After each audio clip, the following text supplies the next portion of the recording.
In chapter 213, there's one final attempt to express the essential contradiction of consciousness.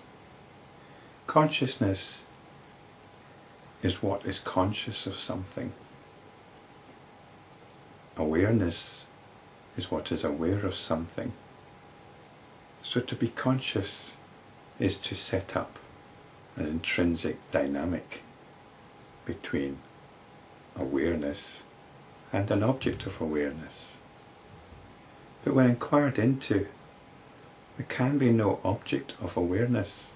There can only be awareness. There is only awareness without anything to be aware of. This is the essential contradiction. So we can say, ultimately, awareness is awareness of awareness. This is pure awareness or pure consciousness. So this is a contradiction of consciousness. Consciousness is one, but consciousness by its very nature must be more than one. Consciousness is real, yet it expresses itself in illusion. It expresses itself in the unreal. This is a mechanism that we're familiar with. We tell stories. We get involved in the stories. This is the mechanism of consciousness. It's the great storyteller, the great hypnotist, the great enchanter. But as spiritual practitioners, as enlightenment practitioners, we move beyond that enchantment to the reality, which is Om. Om Tat Sat. Tat is the illusion. Sat is the realization of the underlying truth. Tat and Sat are the dynamics of consciousness, are the dynamics of enlightenment practice. Om is pure consciousness. So in this chapter, in this part of chapter 213, we have another attempt to reconcile this illusion, to reconcile this contradiction. The disciple said, in a dream, there is someone other than the dreamer. And in parentheses we're told that this is pure consciousness, which is not divided into the dreamer and the dream. So we could say it's simply the dreaming. So we say that this person is dreaming, but they're not actually doing anything, are they? We say the dream is happening within the person. There's the dream and the dreamer, but actually there's only the dreaming going on. Even so, is it possible that there is someone other than the perceiver of the world illusion? Again, these are the two aspects of consciousness, the two modes of consciousness. There's the world appearance, and the cognition of that world appearance. This is consciousness.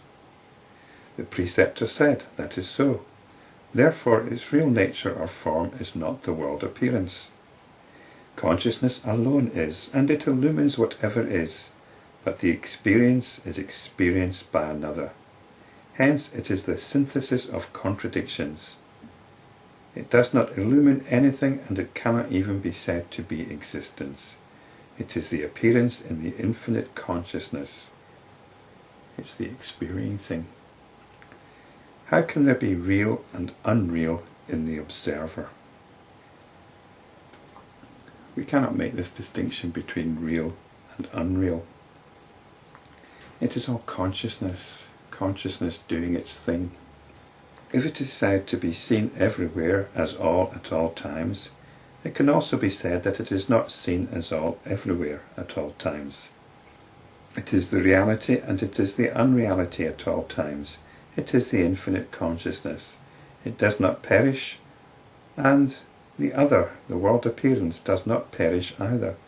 The world appearance continues because this is consciousness.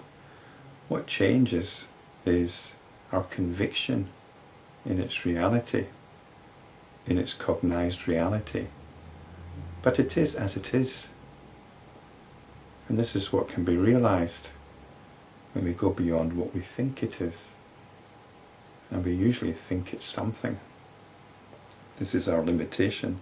This is our conviction. There is great sorrow only when the reality of the infinite consciousness, with its two aspects of creation and dissolution, is not realized. When it is thus realized, there is great peace. And again, this is summed up in the mantra Om Tat Sat. Tat is the creation. Sat represents the dissolution. And Om is the great peace of realization. The Lord of the infinite consciousness alone is the pot, mountain, cloth, tree, grass, fire, the movable and the immovable, everything. The Lord is what is and what is not, the void, action, time, space and earth, existence and destruction, good and evil. There is nothing which the infinite consciousness is not. It is everything everywhere at all times. It is not anything anywhere at all times. It's everything. We cannot limit it. So we cannot limit it by saying it's something. We cannot parcel it. We go beyond cognition. We go beyond to the direct consciousness of consciousness itself. A blade of grass is the doer and the enjoyer.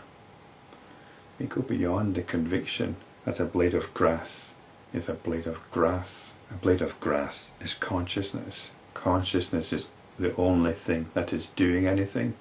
Consciousness is the only thing that is experiencing or enjoying anything. A pot is both the doer and the enjoyer. A piece of cloth is the doer and the enjoyer. Sight is both the doer and the enjoyer. The mountain is both the doer and the enjoyer. Man is the doer and the enjoyer. Each one is the Supreme Lord Himself. How can it be otherwise? To say that something is not the Supreme Lord is to not be open. In each of all these things, the Lord Himself is the doer and the enjoyer or experiencer. For everything is Brahman, who is beginningless and endless, and the ordainer of everything. Hence even creation and destruction are aspects of the one Lord or the infinite consciousness. Consciousness alone is both the doer and the experiencer of everything in everything. It's best to just talk in terms of experiencing. There's only this experiencing. This experiencing is all there is. Consciousness alone is both the doer and the experiencer of everything in everything. So whatever there is consciousness. Whatever is happening within that thing is consciousness.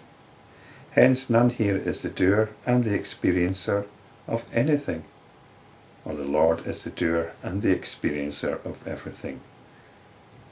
Thus it is possible for everything to exist in the Lord and not to exist so in truth.